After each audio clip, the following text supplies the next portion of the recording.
दिन होना चाहिए मंगलवार। कौन सा दिन होना चाहिए? जम के बोलो जरा। मंगलवार। विवाह शादी में देरी हो रही हो, या कोई नया कार्य चालू कर रहे हो उसमें देरी हो रही हो, या कोई सर्विस के लिए नौकरी के लिए जा रहे हो और वो कार्य नहीं हो रहा हो, तो एक धतूरा, केवल एक धतूरा, उस धतूरे को फोड़कर उसके अंदर का फल निकालकर उस फल को शिवलिंग पर चढ़ाकर एक लोटा जल शंकर भगवान को समर्पित कर आइए। दिन होना चाहिए मंगलवार। कौन सा दिन होना चाहिए? जम के बोलो जरा। मंगलवार। समर्पित करो। उसके बाद में आप विवाह के लिए अगर समर्पित करे हैं तो विवाह में देरी नहीं होगी। व्यवसाय और व्यापार के लिए या नौकरी के लिए समर्पित करे हैं तो उसमें देरी नहीं। तुम जिस दिए में भगवान की आरती उतारते हो, जिस दिए से तुम भगवान की पूजन करते हो, उस दिए की बत्ती को नीचे डाल दीजिए और उस दिए को पानी की बाल्टी में धो दीजिए। कौन सी बाल्टी में? जिस बाल्टी के पानी से आप बच्चे को स्नान करा सको। मारा केवल भगवान पर से ले जाकर, पास में से ले जाकर उस बाल्टी में थोड़ी देर डाल दो और उस बाल्टी के पानी से उस बच्चे को स्नान करा दीजिए। 15 से 20 मिनट, आधा घंटा लगेगा, बच्चे का बुखार पूरा उतर जाएगा।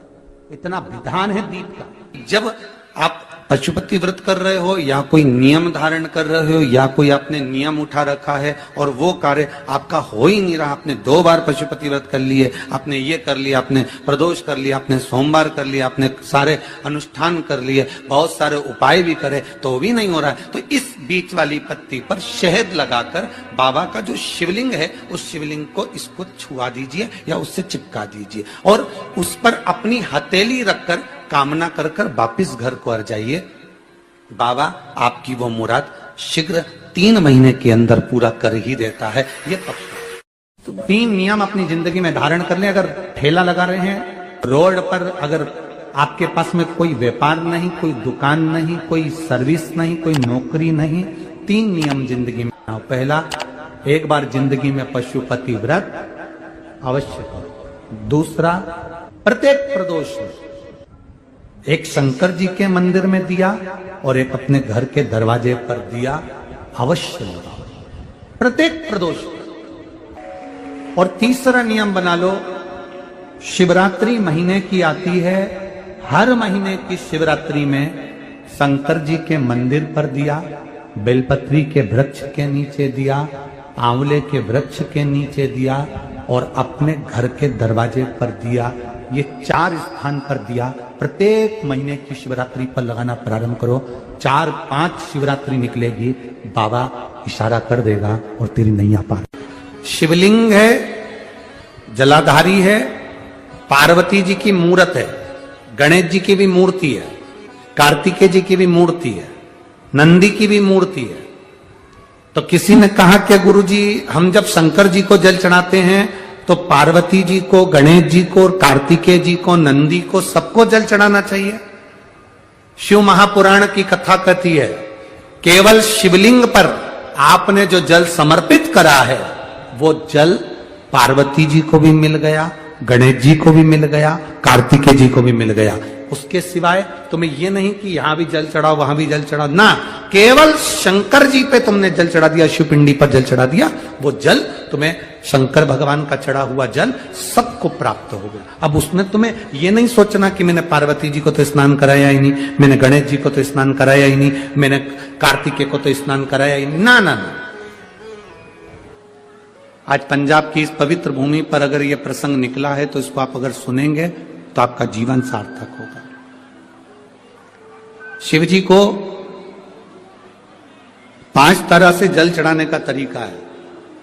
जैसे पंचामृत होता है, दूध, दही, शहद, घी, शक्कर, ये सब पंचामृत के अंतर्गत आते हैं, उसी तरह शंकर जी को 5 तरह से जल चढ़ाने का क्रम वर्णित किया गया। अब उसको समझेंगे, बहुत सावधानी से समझिएगा। पहला, जल लेकर आए, सीधे डायरेक्ट शंकर भगवान के शिवलिंग पर चढ़ा दिया, ये प्रथम जल का चढ़ाने का तरीका। दूसरा, जहां से पानी बहकर जाता है जहां से जल बहकर जा रहा है, उसके ठीक विपरीत जल उत्तर में जा रहा है, आप दक्षिण में खड़े होंगे और दक्षिण में खड़े होकर उत्तर की ओर मुख करेंगे और शिव जी को जल समर्पित करेंगे। ये रोग मुक्ति करने वाला है और हमारे रोग पर हमें विजय प्रदान करने वाला है। ये जल चढ़ाने का था। एक सीधे मंदिर में गए, लोटा भरकर जल उठाया, शिव जी को चढ़ा दिया। दूसरा जल जहां से पानी बहता है, शिव जी का चढ़ा हुआ जल जहां से बहकर जाता है, उसके ठीक विपरीत में शिव जी का जल इधर जा रहा है तो तुम यहां खड़े हो, तुम यहां बैठो, यहां मत बैठना, यहां मत बैठना, इधर बैठो। अगर रोग का निवारण है तो यहां बैठकर। तीसरा, अशोक सुंदरी से जल चढ़ाते चढ़ाते शिवलिंग तक लेकर जाना और शंकर भगवान के शिवलिंग पर पूर्ण जल समर्पित करना। यह तीसरा तरीका, यह कार्य की सिद्धता के लिए। हम जब किसी से आस ना लगाकर परमात्मा से विनती करते हैं तो वो विनती करने का तरीका। तीसरा। चौथा, शिव जी पे चढ़ा हुआ जल 5 जगह पर समर्पित करना। गणेश जी, कार्तिकेय, अशोक सुंदरी, शिवलिंग और जलाधारी। ये चौथा क्रम है। और 5वां जल समर्पित करना।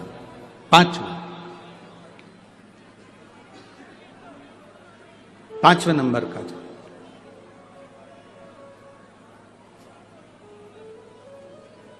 शिव जी को 5 नंबर का जो जल आता है, जो जलाधारी है, ऊपर जिसमें पानी भरा रहता है और नीचे एक एक बूंद टपकता रहता है, जलाधारी में जल समर्पित कर कर उसी जल को बचाकर अशोक सुंदरी वाली जगह पर थोड़ा सा चढ़ाकर उसी में से जल शिवलिंग पर जब हम समर्पित करते हैं तो हम जिस कार्य के लिए जा रहे हैं वो कार्य सफल हो।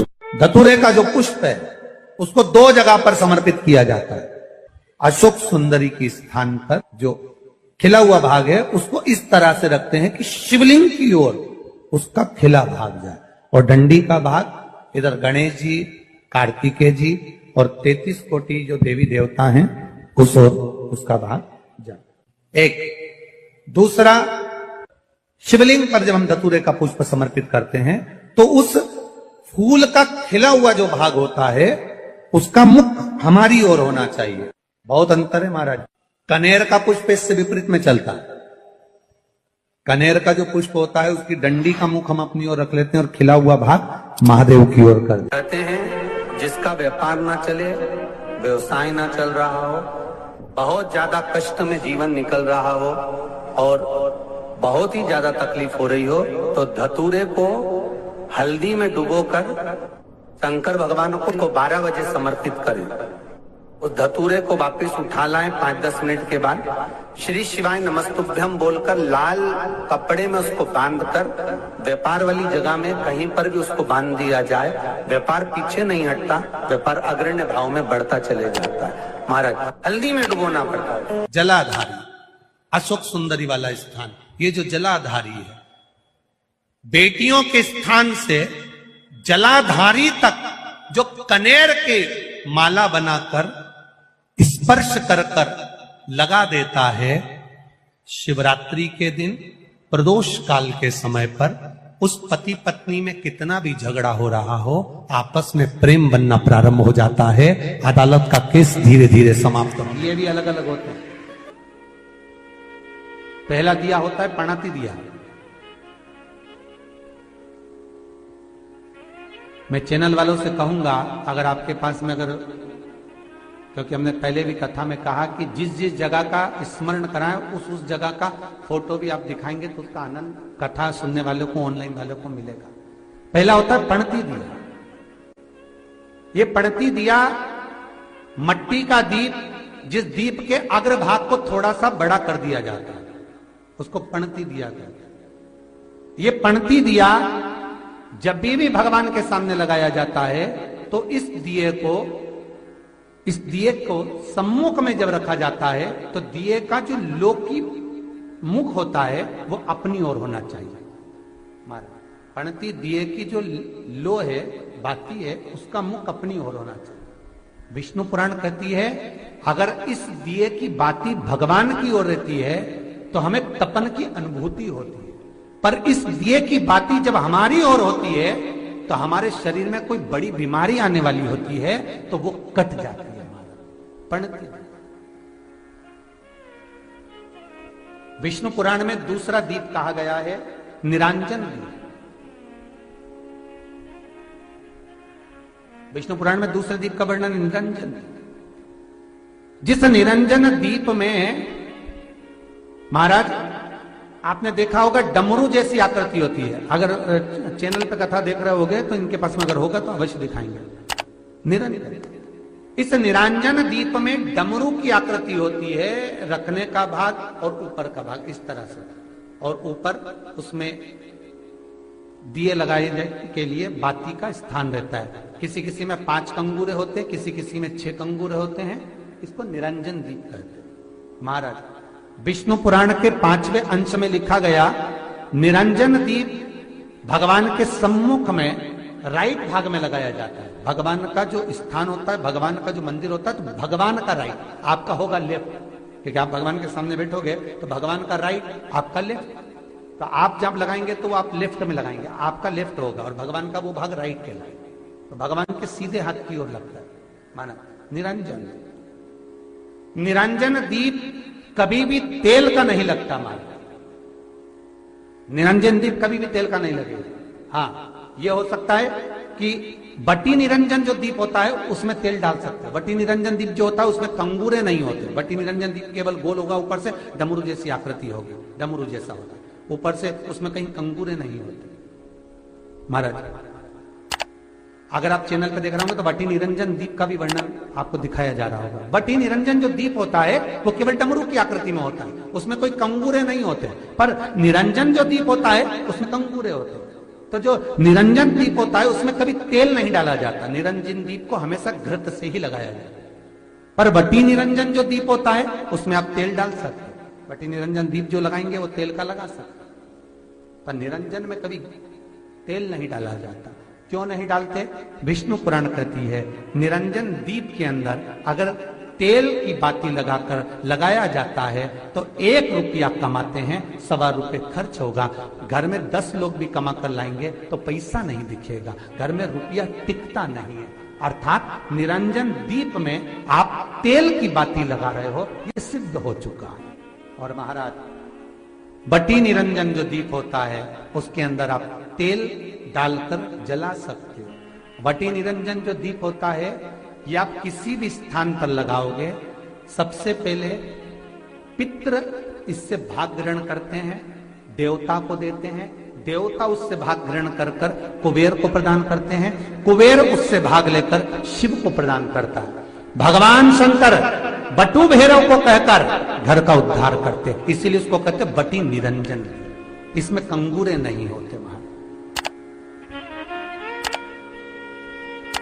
बटी